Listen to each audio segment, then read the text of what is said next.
No niin, tänään on vuorossa kenttäammunta mieskohtaisesta mestaruudesta. Siinä ammutaan 150 metrin matkalta 45 sekunnissa niin monta laukausta kuin ehtii 3 pääkuviotaulua. Pistelasku on sama kuin normaalissa kenttäammunnassa, missä sitä aikaa on 2 minuuttia.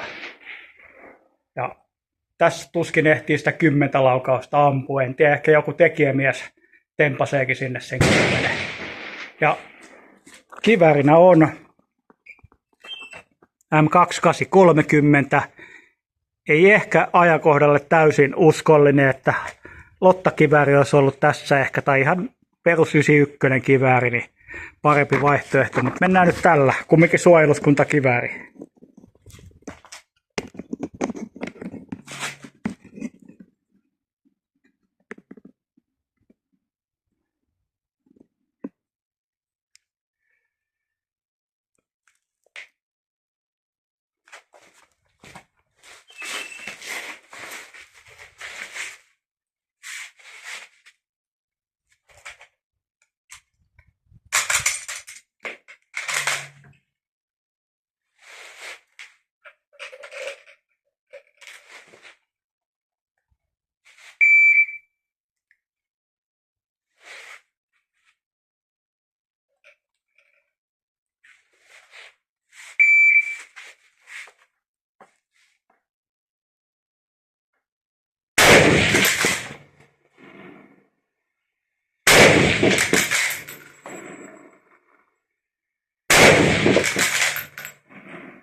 No niin, 10 ehti ampua, mutta en tiedä miten osumat sitten.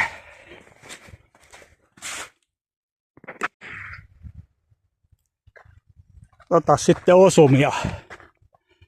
Eli siellä 1, 2, 3, 4, 5,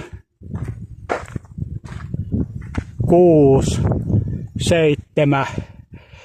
Yksi on mennyt vähän ali. 7 osumaa 10. Ja kaikissa 3 taulussa osumista se on 30 pistettä. Jokaisesta osumasta 5. 35, 40, 45, 50, 55,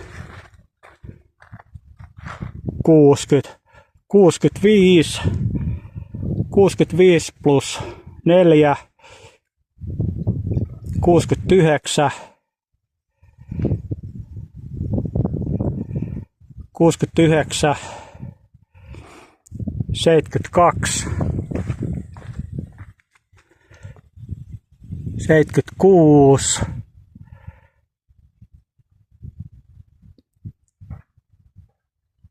76, onko tämä 77, 77, 78, 79, 81, 82, 83. 83 pistettä 130. Silleen tolleen ok. Kokeillaan uudestaan ehkäpä.